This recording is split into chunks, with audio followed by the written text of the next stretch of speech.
¿Qué tal? Bienvenidos a una nueva edición de Parlamento tras una semana en la que el fenómeno migratorio ha generado un importante debate, coincidiendo además con la visita a las islas de dos ministros, el ministro de Migraciones y también el ministro de Transportes. Ha sido un asunto sobre el que se ha hablado tanto dentro del Pleno como fuera de él. El Gobierno y los grupos parlamentarios han exigido al Estado soluciones para la acogida digna y la derivación de esas personas, y algunos partidos han pedido la dimisión de los ministros Grande Marlaska y Carmen Calvo. Los nacionalistas de Coalición Canaria han sido uno de los grupos que han exigido ceses ministeriales por considerar que no se ha estado a la altura. Para la diputada Beatriz Calzada se deben activar de inmediato las salidas de los migrantes porque las islas, opina, no tienen capacidad para atender a tantas personas. La única manera de salir de esta es que el Estado entienda la situación que se vive en Canarias y que todas las administraciones actúen de la mano y actúen convencidas de que todas esas personas que llegan no pueden quedarse en Canarias, porque Canarias no está preparado, no tenemos infraestructuras, no tenemos capacidad. El Parlamento ha firmado un convenio con UNICEF para analizar la inversión que en los años 2019 y 2020 se ha destinado a atender las necesidades de las niñas y los niños canarios. Y ese que ven es el arco que hace pocos días se instalaba en la entrada del edificio para garantizar la seguridad sanitaria y reducir al máximo los contagios por la COVID-19.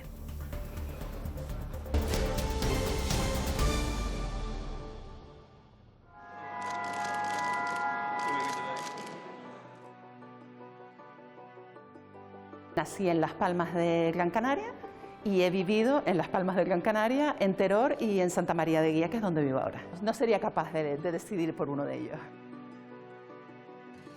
Son, 16 y 14 años, dos mujeres casi ya reivindicativas de mucho carácter y hay que estar ahí apoyándolas, guiándolas también. A veces se echan falta, ¿no? El no estar tanto tiempo con ellas. Estudié Derecho y la vida al final me llevó al mundo del urbanismo y de la planificación territorial y reconozco que me encantó. Tuve esa suerte, ¿no?, de tener esta diferencia de edad con un hermano mayor que le apasionaba leer y fue a estudiar fuera y yo quedé como la heredera de esa biblioteca y para mí eso fue un regalo fantástico. Más que un título, un autor, para estos momentos en los que estamos viviendo de tanta convulsión y tan extraños. Yo creo que una buena opción es Joel Dicker, un autor joven con unos libros muy fáciles de leer, muy interesantes, bien narrados. Creo que es una buena opción.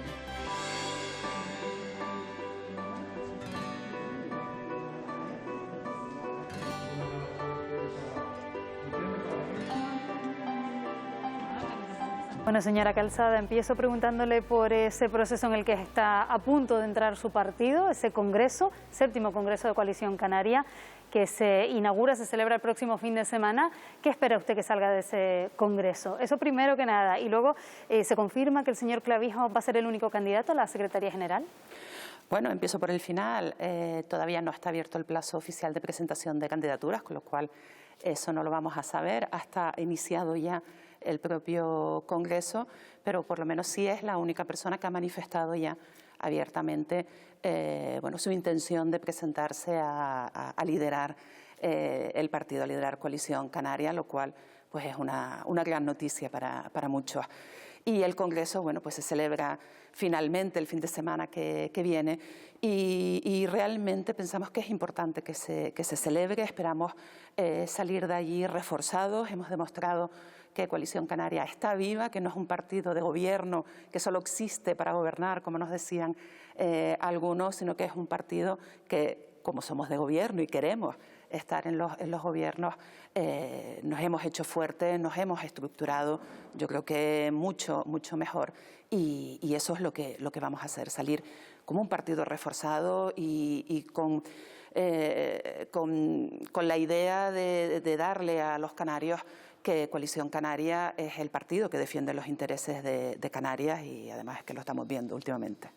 Con respecto a esas iniciativas que están llevando a cabo, los presupuestos generales del Estado, a ustedes no les gustan, de hecho han presentado una enmienda a la totalidad y han anunciado además 140 enmiendas parciales. ¿En qué línea? ¿Hacia dónde se encaminan esas enmiendas? ¿Qué quieren corregir? Lo hemos dicho claramente, es decir, nosotros hemos entendido que los presupuestos generales del Estado que han presentado el Partido Socialista y Podemos, Unidas Podemos, es un partido que relega a Canarias al último puesto de las comunidades autónomas, que además en la situación en la que estamos no nos lo podemos permitir y por lo tanto las enmiendas van encaminadas a recuperar toda esa inversión que sí o sí necesita Canarias y que no entendemos por qué se nos han quitado. Con los presupuestos de Canarias no han presentado enmienda a la totalidad, sin embargo me imagino que están trabajando ya también en enmiendas parciales. ¿Hacia dónde también se dirigen esas correcciones que quieren hacer a los presupuestos? Efectivamente, aquí en Canarias hemos decidido presentar enmiendas parciales, entendiendo que es un presupuesto expansivo, como ha dicho el gobierno de Canarias, porque bueno, pues con el dinero que ha venido del Estado se ha podido hacer un presupuesto expansivo, pero entendemos que es muy mejorable, sobre todo dedicado a las políticas sociales. No podemos permitir que precisamente la Consejería de Derechos Sociales sea la consejería que menos crece de todo el gobierno de Canarias. Es impensable en la situación en la que estamos viviendo ahora, pero lo que nos toca por vivir en el año 2021, todo lo que tiene que ver con las políticas, con los derechos sociales, tiene que salir reforzada. Y nuestras enmiendas van encaminadas precisamente a eso. Hay un recorte muy importante en infraestructuras educativas y uno de los objetivos que nos hemos marcado es mejorar la calidad de los alumnos en la escuela, bajar las ratios, y para eso es necesario esa inversión en las infraestructuras educativas para poder bajar las ratios, para poder tener centros y en mejor estado. Entonces, en toda esa línea es en la que vamos a trabajar para presentar las enmiendas. Una realidad que está marcando ahora mismo la actualidad, tanto política como social, es ese incremento en la llegada de cayucos y pateras. Me imagino que es un asunto que les preocupa. Ustedes esta semana han pedido incluso el cese de los ministros Grande Marlaska y Carmen Calvo. Además han pedido un pleno extraordinario aquí en el Parlamento.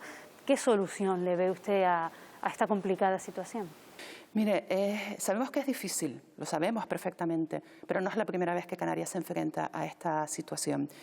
Y ya la experiencia nos ha dicho que la única manera de salir de esta es que el Estado entienda la situación que se vive en Canarias y que todas las administraciones actúen de la mano y actúen convencidas de que todas esas personas que llegan no pueden quedarse en Canarias, porque Canarias no está preparado, no tenemos infraestructuras, no tenemos capacidad para recibir a todas esas personas y que se queden.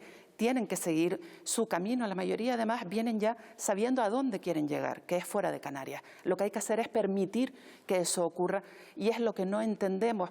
Hemos vivido ayer una situación dantesca con inmigrantes llegando de Gran Canaria a Tenerife, es decir, han podido moverse en barco, no entre dos islas, entre dos provincias, han podido moverse. ¿Por qué no se pueden mover de Canarias a la península? Entendemos que hay una dejación por parte de las autoridades canarias y del Estado que está ocasionando una situación que puede tener graves consecuencias y después van a venir las lamentaciones.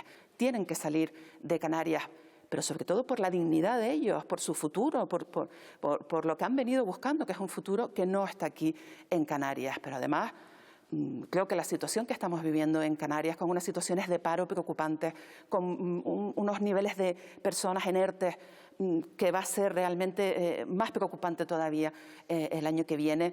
La situación es las personas son muy sensibles con todas estas situaciones y la llegada de tantos inmigrantes no ayuda y las administraciones no son responsables, permitiendo que la situación se vaya calentando cada vez más. ¿Teme usted brote xenófobo?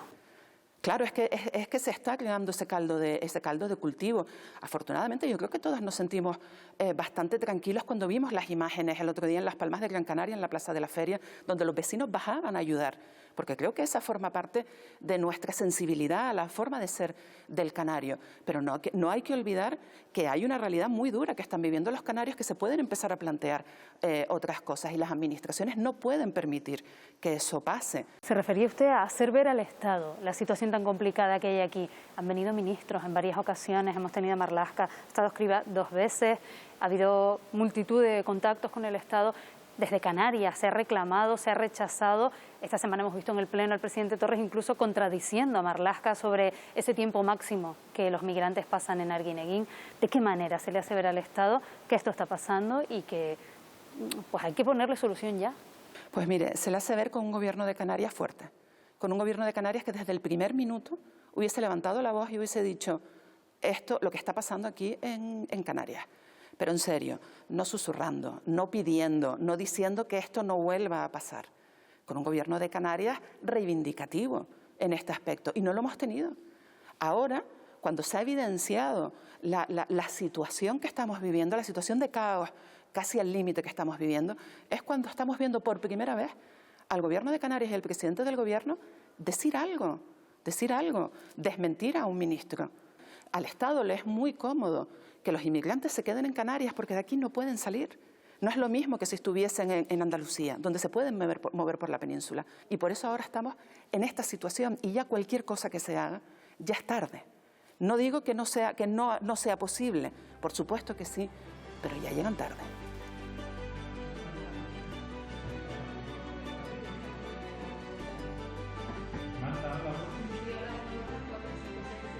Durante todo este tiempo de pandemia, durante estos meses, la situación epidemiológica ha cambiado, ha ido variando en función de las islas. En verano, por ejemplo, estuvo muy mal, muy complicada en su isla de origen, en Gran Canaria. Ahora se han girado las tornas, es Tenerife la isla que peor está.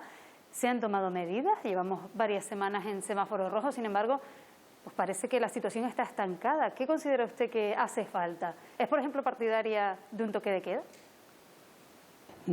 Es complicado, realmente es complicado porque cualquier medida que se tome no solo puede ser valorada desde el punto de vista sanitario, también tenemos que ver las implicaciones económicas que cada una de ellas conlleva y en cada momento sopesar, que es más importante, que ponemos por encima el interés sanitario, es decir, la salud, o lo económico. Y al final se trata de compensar y de equilibrar una cosa con otra. Nosotros hemos sido críticos respecto a las actuaciones que en algún momento dado ha podido llevar, por ejemplo, el Gobierno de Canarias con algunos mensajes triunfalistas que quizás llevaron a la ciudadanía a pensar que estábamos en una situación casi de tranquilidad absoluta.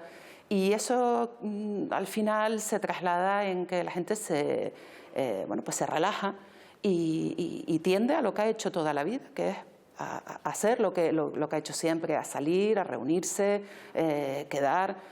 Creo que forma parte, ¿no?, de lo que somos como personas. Entonces, creo que es importantísimo transmitirle a la ciudadanía la necesidad de que sean responsables, de tener un comportamiento responsable, pero también es verdad que la Administración tiene que dar ejemplo y ser la primera en dar esa muestra de responsabilidad en todas sus actuaciones. Si conseguimos este equilibrio, pues evidentemente las cosas irán mejor. Lo del toque de queda es complicado.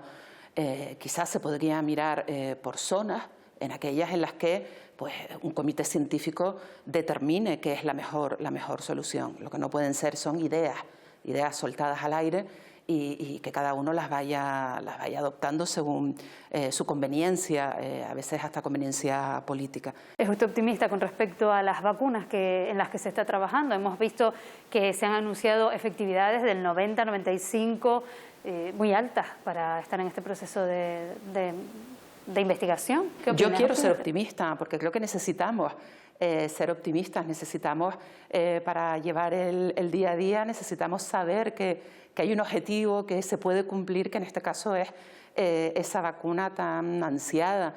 Es verdad que creo que los estados, las distintas administraciones han puesto los recursos que tenían para centrarse en conseguir esta vacuna. Eso es positivo.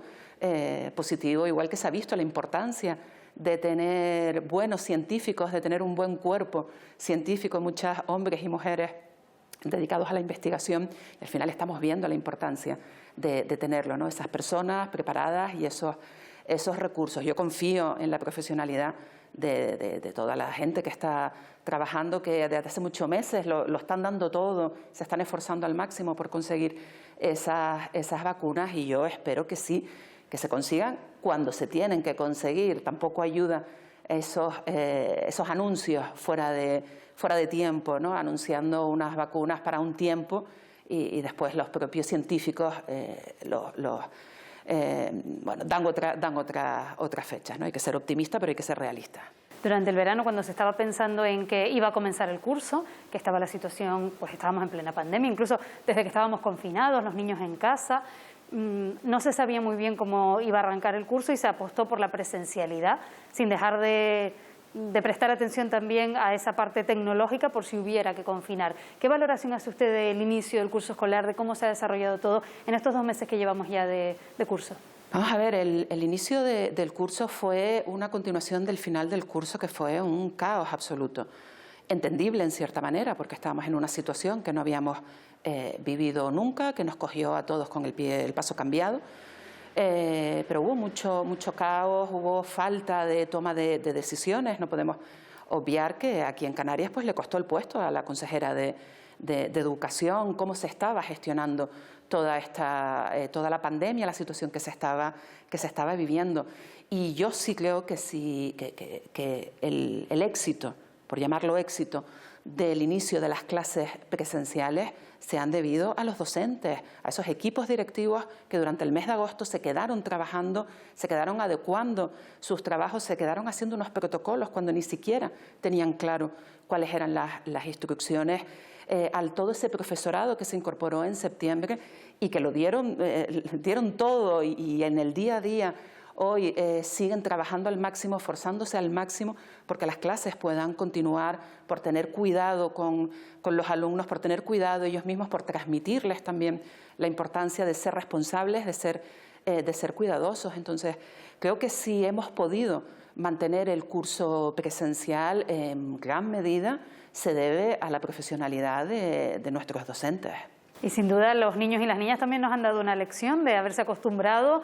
Nunca pensamos que se iban a acostumbrar tan rápido a llevar mascarilla, a mantener esa distancia, esa higiene, ¿verdad? Yo creo que estará usted de acuerdo conmigo en que ellos también nos han dado un ejemplo a los mayores. Sí, yo creo que no pensábamos que los fueran a tomar con tanta normalidad y con tanta naturalidad, y eso es importante, ¿no? Nos da una muestra de que a veces desconfiamos más de nuestros niños de los que deberíamos. A mí me parece, es importantísimo, ¿no? Cuando los ves y todos con sus mascarillas y guardando las distancias, es digno de ver, y yo creo que nos tenemos que sentir en cierta medida orgullosos de eso. Bueno, pues con ese mensaje optimista nos despedimos, agradeciéndole que haya estado con nosotros en el día de hoy. Muchísimas gracias a ustedes.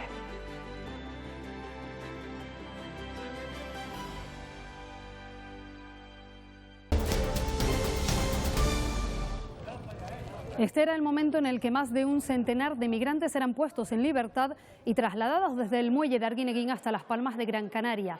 Desde allí regresaron de vuelta al sur, donde fueron realojados de manera provisional en establecimientos turísticos. Parte de ellos pudieron además llegar al muelle de Santa Cruz de Tenerife, desde donde planeaban viajar hasta Huelva.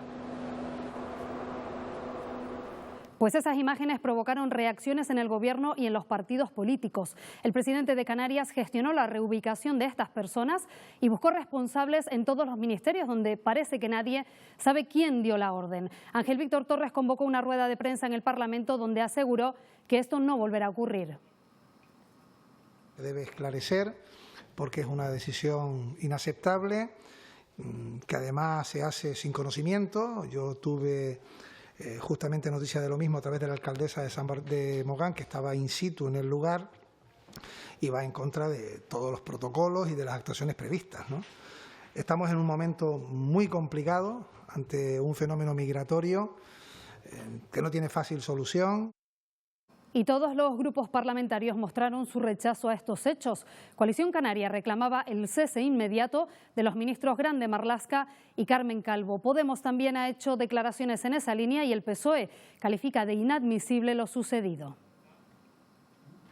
Tienen que poner ya los medios, tiene que haber coordinación entre los diferentes ministerios y tienen que asumirse responsabilidades. No pueden decir que ni siquiera saben quién dio la orden en cuanto a lo que pasó ayer en Gran Canaria. Necesitamos una Europa mucho más solidaria y a su vez que se comprometa también más pues con estas políticas humanitarias que deberíamos pues desarrollar plenamente para evitar este tipo de situaciones. Es decir, a nosotros nos parece una absoluta irresponsabilidad por parte del señor Marlaska lo que ayer se produjo en Arguineguín. Tal es así que en este caso la coordinadora general de Podemos en Canarias, pues pidió ayer tarde la dimisión de Marlaska. Pasamos de tenerlos en naves industriales, de repente a dormir en la intemperie y al día siguiente en espacios hoteleros. Es decir, es la improvisación y el desastre continuo. Pero en este hecho concreto que vivimos en el día de ayer, lo que hemos planteado es exigir que se esclarezca exactamente quién ha tomado las decisiones. El dejar en la calle a más de 200 inmigrantes, es decir, a más de 200 seres humanos, abandonados a su suerte, sin alimentos ni alojamiento, es indigno. Intentaron justificarlo con el tema de las famosas 72 horas, ¿no? Y que por eso salían, ¿no? Pero lo más curioso es que un poco más tarde nos dicen no sabemos quién ha dado la orden. Entendemos que el gobierno no lo sabía. Y nos encontramos las condiciones de los recursos que nos encontramos, que nos dejaron. Y tenemos que ponerlos en valor. Y lo más rápido son las infraestructuras públicas del Estado que en estos momentos están en Canarias y que deben de ser el soporte, deben de ser la organización y la logística de los servicios que se le pueden dar a estos inmigrantes. Pero horas antes de que eso sucediera, el tono se elevaba también entre el Gobierno y la oposición durante la sesión plenaria. Los populares acusaron a Torres de complicidad con el Estado y el presidente rechazó la declaración de Marlaska sobre el tiempo máximo que los migrantes pasan en el muelle. Fue uno de los asuntos que marcaron la sesión de control al Ejecutivo. Los populares denuncian ineficacia y dejación en la gestión migratoria con el foco puesto en Arguineguín. La desvergüenza del gobierno de Sánchez, que sigue insistiendo en su indiferencia y ante la cual usted, señor Torres, no reacciona. Marlaska se equivoca gravemente cuando afirma que solo están 72 horas. Es cierto que hemos tenido 2.000 personas para pasar a 100, 500 y 2.000 de nuevo, pero tan cierto es eso que le exigimos al Gobierno de España con contundencia que todos los espacios de su patrimonio público, militares y otros, se pongan al servicio de este fin. Justamente horas antes de que el Consejo de Ministros aprobase la ampliación, los nacionalistas mostraban su preocupación por la vigencia de la Zona Especial Canaria y la Reserva de Inversiones. Más allá de mandar cartas que no han tenido respuesta, no está resuelto a mes y medio de que finalice el año. Se van a dar cumplida cuenta a esas peticiones del Gobierno de Canarias, con ciertas dificultades técnicas que siempre la hay. Y la fórmula va a ser a través de Real Decreto Ley, que además va a ser inminente. Nueva Canarias se interesó por la reciente visita de la ministra de Turismo. Es vital, por tanto, la implicación de todas y cada una de las administraciones, pero esencial la participación también del Gobierno del Estado. Hay que hacer un esfuerzo, aunque la resolución de sanidad del Gobierno de España es de sanidad, para que junto a los PCR, y hay reunión mañana en el ámbito europeo, también se permiten los antígenos, porque no podemos poner mayores dificultades a la hora de viajar. Sí Podemos quiere que se garanticen los servicios públicos en las zonas rurales. Gente que vive en las zonas rurales de nuestras islas no deben ser ni ciudadanos y ciudadanas de segunda y tienen que vivir con la suficiente calidad de vida. Países que en estos momentos ponen en riesgo los fondos europeos, como es el caso de Hungría o Polonia, retiren esa amenaza de ese veto, porque hay muchos fondos europeos para la banda ancha, para la conectividad en las zonas rurales. Ciudadanos denuncia una subida del 2% del sueldo del Gobierno. Se aplicaron la subida durante el primer estado de alarma y ahora lo que hacen es consolidar ese aumento en los presupuestos del año que viene. Para el año 2021, el Gobierno de Canarias no aumenta su salario. Lo que sí hay es una propuesta del Gobierno de España de aumentar un 0,9%. Y nosotros hace ya una semana dijimos que renunciamos a subir. Los socialistas se interesaron por el proyecto de presupuestos. Todos los presupuestos son importantes, pero estos para 2021 toman una relevancia absolutamente trascendental para los servicios públicos, para la protección social y para salir de esta. La responsabilidad que han demostrado dos grupos de la oposición, como es Coalición Canaria y Ciudadanos, en el sentido de que no van a presentar una enmienda a la totalidad. ASG ha pedido a Torres que se involucre personalmente en la ampliación del puerto de Playa de Santiago. Que dimensionemos adecuadamente el puerto, que hagamos un acto en la isla de La Gomera, que usted lo presida y que definitivamente presentemos el proyecto. Hay una propuesta de unos 25 millones de euros que sería definitivo. Tanto el portavoz de ASG como el propio Torres celebraron que el derrumbe de La Gomera no dejará ningún herido.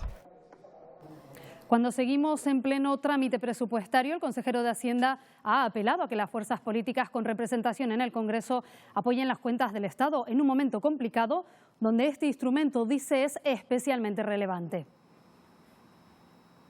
Las fuerzas políticas presentes en las Cortes Generales deben hacer un gran esfuerzo para generar condiciones para que tengamos cuentas en el año 21, porque no se podría entender que en circunstancias críticas no se disponga de un instrumento vital para la acción política como son las normas presupuestarias. Y el Pleno aprobaba una declaración institucional en apoyo de las personas con ELA, una enfermedad que en estos momentos afecta a 306 personas en Canarias. La creación de un registro oficial y de un grupo de trabajo que estudie la enfermedad son dos de las reivindicaciones de este colectivo. Y hemos sabido que Sanidad va a costear junto a los cabildos las pruebas de coronavirus para los residentes canarios que vivan fuera y regresen por Navidad. Ya se está negociando con los laboratorios la realización de los test, que también podrán hacerse en el entorno de puertos y aeropuertos. Además, se pondrá en marcha una campaña para informar del comienzo de estas pruebas. Ofrecer un test PCR o de antígeno 72 horas antes del retorno, especialmente en las universidades, en los centros de formación, y lo que vamos a habilitar son los acuerdos con las redes de laboratorios que tienen implantación en todo el territorio nacional para que puedan ofrecerle estas pruebas. En las inmediaciones de las zonas portuarias y aeroportuarias también habilitaremos pues los correspondientes stands. Y Trujillo también ha comparecido en comisión para responder a cuestiones relacionadas con la prevención del coronavirus entre las personas mayores y sobre la detección precoz del cáncer de mama. Hay, como consecuencia, lo que señala usted, el incremento de la esperanza de vida, una línea de discusión de prolongar la edad donde se hace el cribado, prolongarla hacia arriba, evidentemente, ¿no? Este es un debate que está abierto. Nosotros, en principio, no tenemos ninguna previsión de unilateralmente en nuestra comunidad autónoma poner en marcha esto. Formamos parte de esa discusión y desde que, digamos, científicamente nos recomiende que debamos ampliar el intervalo, pues evidentemente transcribiríamos esa recomendación o esa disposición, si se incorpora en el servicio común del Sistema Nacional, a nuestro Servicio Canario de la Salud. En esa misma reunión han intervenido las representantes de la Fundación Oliver Mayor contra la fibrosis quística, una enfermedad crónica de componente genético que afecta aproximadamente a 1 de cada 2.500 nacidos. Ellas han explicado qué tratamientos se siguen actualmente y qué necesidades tiene este colectivo. Solicitamos a los responsables autonómicos en materia de sanidad que insten al Gobierno estatal a la financiación pública del medicamento Kaftrio, en Estados Unidos Trikafta, un medicamento que se dirige al defecto de la proteína causante de la enfermedad. El colectivo de FQ pide a la Agencia Española de Medicamentos y Productos Sanitarios que no se demore su inclusión en la cartera pública de medicamentos. Apelamos por eso a ustedes, pues, pese a la disparidad de criterios políticos, si hay algo que creemos que comparten es la vocación de servicio y el trabajo por mejorar la calidad de vida de toda la ciudadanía canaria. Es por ello que confiamos en que estas reivindicaciones se conviertan en un proyecto común y se materialicen. Y la Cámara impulsa la creación de un protocolo para favorecer la lactancia materna en las escuelas infantiles. El objetivo es dotar a los centros de los medios que permitan el almacenamiento de la leche materna con garantías de seguridad, de modo que las madres trabajadoras puedan incorporarse al mercado laboral sin renunciar a darles a sus hijos este tipo de alimentación. Además, ha salido adelante otra PNL del Grupo Popular para dotar al personal de la Administración de mascarillas transparentes homologadas que permitan la comunicación con las personas sordas.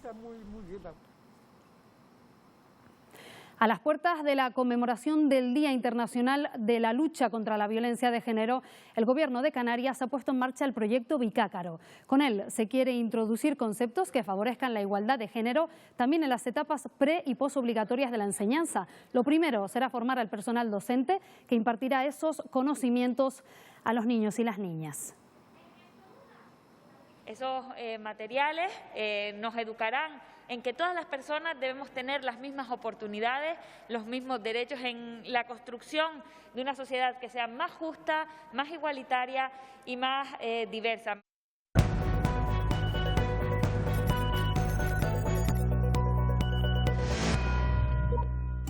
El presidente o presidenta de Canarias, previa deliberación del Consejo de Gobierno, puede solicitar formalmente el apoyo de la Cámara sobre su programa sobre una declaración de política general. Es lo que se conoce como cuestión de confianza. Su debate se celebra con las mismas normas que una investidura, misma distribución de intervenciones, mismo reparto de tiempos. La cuestión de confianza no se podrá votar hasta que no transcurran como mínimo 24 horas desde su presentación ante el Pleno. La confianza se otorga por mayoría simple y de no conseguirla cesan el presidente y su gobierno, debiendo el Parlamento investir a un nuevo presidente o presidenta de Canarias.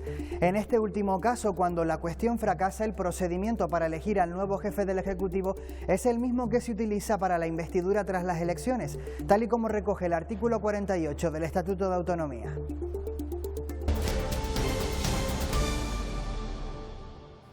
Las próximas semanas serán clave para tratar de recuperar el turismo durante la temporada de invierno, la temporada alta en Canarias.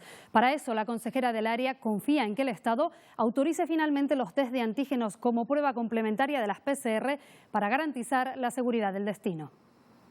Han sido bien recibidos también por el sector turístico, la turoperación, los turistas que ya estaban preparados y están preparados para operar con ellos, pero muchos ya han avisado de que seguir adelante con ese decreto que ha señalado el Estado, la exigencia de PCR, pues las programaciones en el día de ayer han caído de forma desorbitada y ven inviable por la logística. Confío en las buenas relaciones entre el Gobierno central y canario para que esto se reconduzca lo antes posible y podamos reactivar nuestra temporada alta en buenas condiciones y sintonía y poder recuperar la economía de Canarias. La situación de la infancia y la adolescencia en Canarias ha sido también objeto de debate, coincidiendo además con la semana en la que se ha celebrado el Día Internacional de los Derechos del Niño. En Canarias, la mitad de los niños y niñas que nacen tienen riesgo de hacerlo por debajo del umbral de la pobreza. Y otra de las amenazas para su desarrollo son las secuelas que sufren por la violencia de género. Pese a los avances legislativos, existen trabas para que se cumplan los protocolos que los alejen de sus agresores y además insisten los expertos que trabajan con ellos en que el tratamiento psicológico posterior es complicado. La atención psicológica de los menores solo se puede realizar si existe una sentencia condenatoria. ¿Qué pasa? Que la mayoría de las señoras, no la mayoría, pero una parte importante de las señoras y los menores con los que trabajamos no han presentado denuncia. Muy pocas veces llaman al menor y cuando lo llaman, 10 minutos con una persona extraña que no conoce, que te va a preguntar algo de tu padre y no abres la boca. Fruto del trabajo de esta comisión, con el apoyo unánime de todos los grupos, el Parlamento ha sellado un acuerdo con UNICEF y la Fundación Tomillo para realizar un estudio sobre el gasto presupuestario de Canarias en materia de infancia. Se trata de analizar la inversión que tanto en 2019 como en 2020 el archipiélago ha destinado para mejorar los derechos de los menores. Hemos dado un paso más en todo el Pacto Canario por la Infancia que se firmó en 2014 para evitar pues todos los problemas de pobreza infantil, de desigualdades sociales. Para que las oportunidades sean iguales para todos los niños y las niñas, con independencia de la isla, con independencia del lugar de la isla, con independencia de sus circunstancias sociales o familiares. El Gobierno quiere que Canarias sea un referente en la lucha contra el cambio climático y por eso trabaja ya en la nueva ley que podría ver la luz en 2021. El proyecto incluye además la creación de una agencia canaria de cambio climático que velará por el cumplimiento de la norma. Destinar un 2% del PIB a la acción climática o lograr la descarbonización de Canarias en el año 2040 son algunas de las líneas maestras que se recogerán en la futura Ley Canaria de Cambio Climático. Modelo energético nuevo que pivote en torno a la penetración de las energías limpias, energías renovables y sobre todo en una gestión de la demanda que sea realmente eficaz. Con la aprobación de su anteproyecto en Consejo de Gobierno, el texto aspira a convertirse pronto en una realidad que parece que contará con el consenso del resto de grupos parlamentarios. Contar con el apoyo de la agrupación socialista Gomera, vamos a trabajar codo con codo en todo aquello que sea necesario para que esta ley sea un hecho lo antes posible. Tendremos que intentar llegar a un consenso para que no suceda aquello de cada vez que cambia un gobierno, se cambian determinadas leyes. Esta es una de esas. La lucha contra el cambio climático no entiende ideologías o no debería de entender ideologías. Nosotros entendemos que la lucha contra el cambio climático no es de uno ni es de otro, sino que es de todos. En esta legislatura, la ley de cambio climático va a ser la ley que requiera más análisis e implicación de todos los grupos. Pese a la buena sintonía, también hay peticiones. Nacionalistas y Sí Podemos Canarias coinciden en que sea un ente público el que gestione las renovables. Creo que el Gobierno de Canarias debería crear un ente público para gestionar la implementación de toda esta energía renovable con cabildos y ayuntamientos. Las inversiones de utilidad pública no pueden conducirnos a la privatización de lo que son las fuentes de energía. Mientras que desde el grupo mixto agradecieron la intervención del consejero, pero hubieran preferido otro tipo de encuentro. Quizás este no sea el formato adecuado para este tipo de presentaciones, sino quizás una más de carácter informal, pero en cualquier caso yo le agradezco su presencia aquí esta mañana. Este proyecto contará con una entidad pionera, la Agencia Canaria de Cambio Climático, que se responsabilizará de que se cumpla la futura normativa. La futura Ley Canaria de Cambio Climático establecerá sus 19 principios y sus 8 finalidades a lo largo de 97 artículos que posiblemente entrarán en vigor en 2021. La futura Junta de Control de Radiotelevisión Canaria pasará de 6 miembros a 7. Así se ha decidido en la comisión que trabaja para modificar la ley, con los votos a favor de los grupos que apoyan al Gobierno y los votos en contra de la oposición. El objetivo es además que ese órgano pueda quedar configurado en un plazo máximo de 3 meses. La ley continuará su trámite con el debate en un próximo pleno. Canarias, al igual que el resto de regiones ultraperiféricas, saldrá beneficiada del presupuesto europeo para el periodo 2021-2027. Lo ha asegurado el director de la Oficina Canaria en Bruselas, que ha participado como invitado en la comisión que estudia el escenario de la Unión Europea. Canarias, con el nuevo marco financiero, queda muy bien cuando a priori las condiciones parecían que no iban a ser esas, teniendo en cuenta además que el Reino Unido ha salido de la Unión Europea y hay menos recursos sin tener en cuenta el plan de recuperación. Y el edificio de Teobaldo Power ha estrenado ese arco que van a ver para reducir los riesgos de contagios de la COVID-19 entre quienes accedan a la cámara.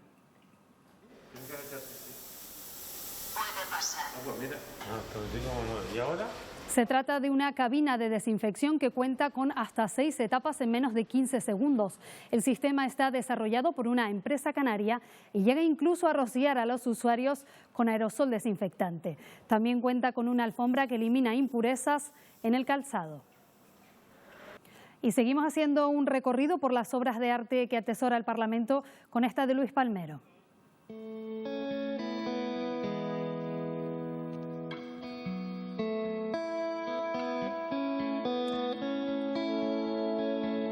Mediodía en la pintura es el título de este cuadro que se exhibió en 1985 en el Colegio de Arquitectos en una exposición colectiva titulada Límites de expresión plástica.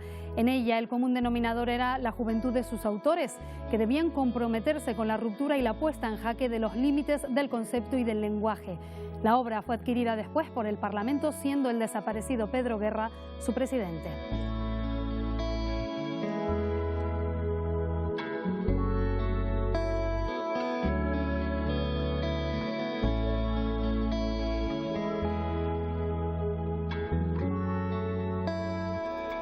Y hasta aquí el programa de hoy. Nosotros regresamos el próximo domingo, pero recuerden que hasta ese momento pueden seguir informados en los telenoticias, también en nuestra página web rtvc.es y en nuestras redes sociales.